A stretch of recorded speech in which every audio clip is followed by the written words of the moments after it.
कियारा आडवाणी की नई viral video देखी आपने, जिसमें वो अपनी अभी अभी पैदा हुई बेटी के बारे में बात कर रही हैं। एक्चुअली एक पॉडकास्ट में कियारा आडवाणी ये कह रही हैं कि वो अपनी बेटी को पूरी फ्रीडम देंगी अलग अलग लड़कों के साथ अपनी जिंदगी को एक्सप्लोर करने के लिए, एंड फाइनली उसमें से जो उसे पसंद आएगा उससे शादी कर ले। I don't want her to feel like she has to only date one person, or she has to there's no restriction of if you want to get married, get married. You don't want to get married, don't get married. So everyone I dated, I felt I'm going to get married to this person. Life doesn't turn out like that. Thank God it didn't turn out like that, because I'm very happy with who God chose for me as my eventual life partner.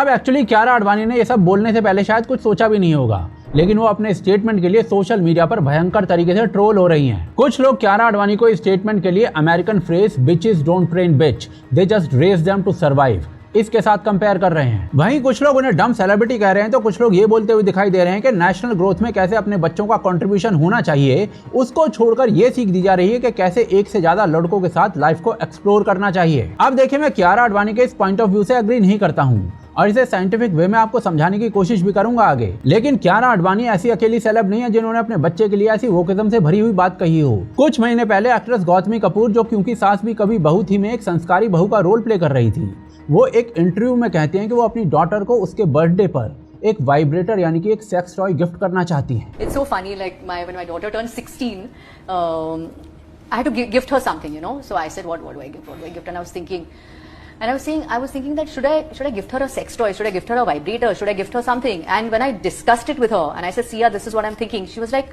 Mom, have you lost it? Yeah. Like, are you retarded? Just imagine, इनकी बेटी 16-17 साल की थी जब उसको ये mindset दिया जा रहा था कि इस तरीके की चीजों को यूज करते हुए तुम बहुत कूल लगोगी, मॉडर्न लगोगी। एंड ये सेम बिहेवियर कई सोशल मीडिया सेलेब्स में भी दिखने लगा है। वड़ा पाव गर्ल चंद्रिका दीक्षित एक पॉडकास्ट में ये बोलती हुई नजर आती हैं कि वो अपने बच्चे के लिए किसी भी मर्द के साथ सो सकती हैं। एक सबसे बड़ी बात बताऊं, बताए सर, एक माँ होने के नाते बहुत बड़ी बात बोल रही हूँ। मुझे नहीं पता लोग कैसे जज करेंगे।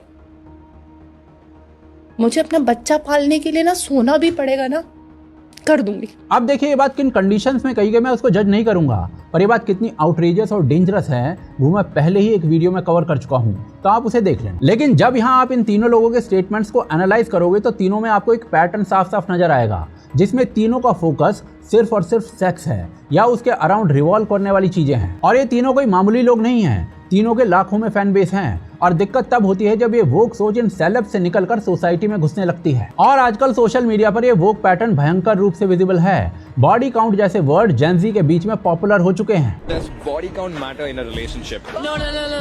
No fucking way, not at all. All of that to find me, it's okay. So what should be your partner's ideal body count? I don't know, maybe like 10 or 15. 12 to 15, yeah, exactly. So how many body counts they have? You can tell me some minimum number. It's an average person in Bangalore would have like 20, 25. अब जिन्हें body count का मतलब नहीं पता तो उनको बता देता हूं कि भाई साहब, बॉडी काउंट का सीधा मतलब होता है कि शादी से पहले आप कितने लोगों के साथ फिजिकली कनेक्टेड रह चुके हो। इसके अलावा एक नई तरीके की बकैती सोशल मीडिया पर शुरू हो चुकी है, जिसमें एक माँ अपने बेटे के साथ रोमांस करते हुए आपको दिखाई देगी। आज मैंने न्यू नाइट सूट पहना, मैं कैसी लग रही हूँ? बहुत सुंदर, जैसे हमेशा लगती हो।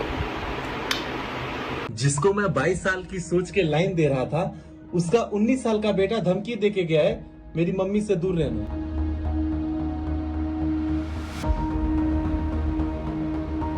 अब देखिए, मैं ये नहीं कह रहा हूँ कि जो सोशल मीडिया पर ये रील्स बन रही है इनके लिए कियारा आडवाणी जिम्मेदार है। मैं बस ये कह रहा हूँ कि पेरेंट्स और चिल्ड्रन के बीच में कुछ बाउंड्रीज जो हुआ करती थी वो ब्लर होती जा रही हैं। हम अपने बच्चों के दोस्त हैं ये कहने वाले माता पिता अक्सर भूल जाते हैं कि दोस्त और माता पिता की भूमिका में जमीन आसमान का फर्क होता है। कियारा आडवाणी और गौतमी कपूर जो कह रही हैं और कर रही हैं उसको टेक्निकल टर्म में ओवर परमिसिव पेरेंटिंग कहते हैं। ओवर परमिसिव पेरेंटिंग का मतलब होता है कि जहाँ माता पिता बच्चे को बहुत ज्यादा आजादी तो दे देते हैं, लेकिन उसके साथ जरूरी बाउंड्रीज, डिसिप्लिन या स्ट्रक्चर नहीं देते। शुरू में ये बहुत केयरिंग और लिबरल लगता है और एक लिमिट तक ये अच्छा भी है, लेकिन जब इसमें ओवर वोकनेस और कूलनेस आ जाता है तो ये बच्चे की पर्सनैलिटी, डिसीजन मेकिंग और इमोशनल हेल्थ पर बहुत खतरनाक असर डालता है। और इसी चीज को फिर बाद में पेरेंटिंग फेलियर कहा जाता है। गवर्नमेंट की ऑफिशियल स्टडीज के अकॉर्डिंग ऐसे बच्चे सेल्फ कंट्रोल नहीं सीख पाते, उन्हें सही गलत के बीच फर्क समझ में नहीं आता है और उनका डिसीजन मेकिंग कमजोर हो जाता है। इन बच्चों के अंदर इम्पल्सिवनेस बढ़ जाती है।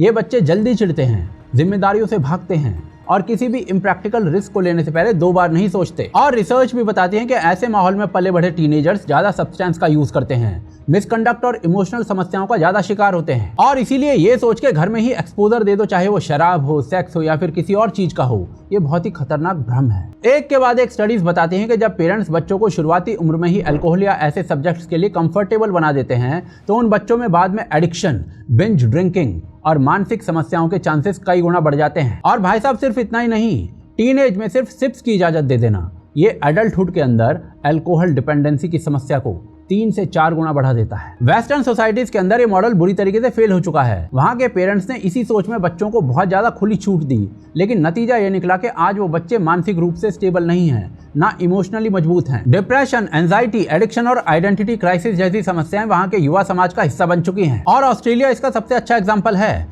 जब ऑस्ट्रेलियन सोसाइटी में ट्रेंड चला जिसमें मेजॉरिटी ऑफ पेरेंट्स ने खुद अपने बच्चों को शराब देना शुरू कर दिया, तो उसके नतीजे में वायलेंस, बिंज ड्रिंकिंग और रिस्की सेक्सुअल बिहेवियर में बहुत तेजी आ गई। अब इसमें माता पिता अक्सर ऐसा सोचते हैं कि अगर वो सुपरवाइज तरीके से ये सब बच्चों को एक्सपोज करेंगे तो बच्चा सुरक्षित रहेगा, लेकिन साइकोलॉजिकल स्टडीज बार बार साबित कर चुकी हैं कि ऐसा एक्सपोजर बच्चों के मन में इन चीजों को नॉर्मल बना देता है। और इसके पीछे रीजन भी है। एडोलेसेंस के समय बच्चे का दिमाग पूरी तरीके से विकसित नहीं होता है। फ्रंटल लोब, हिप्पोकैम्पस और एमिगडाला जैसे सभी हिस्से उस समय ग्रोथ के स्टेज में होते हैं। और अगर उस समय उनका सामना अल्कोहल, पॉर्न या फिर किसी सेक्सुअल स्टिमुलेंट से हो जाता है तो ये ब्रेन एरिया सही से डेवलप हो ही नहीं पाते। नतीजा ये होता है कि लाइफ लॉन्ग का डैमेज हो जाता है।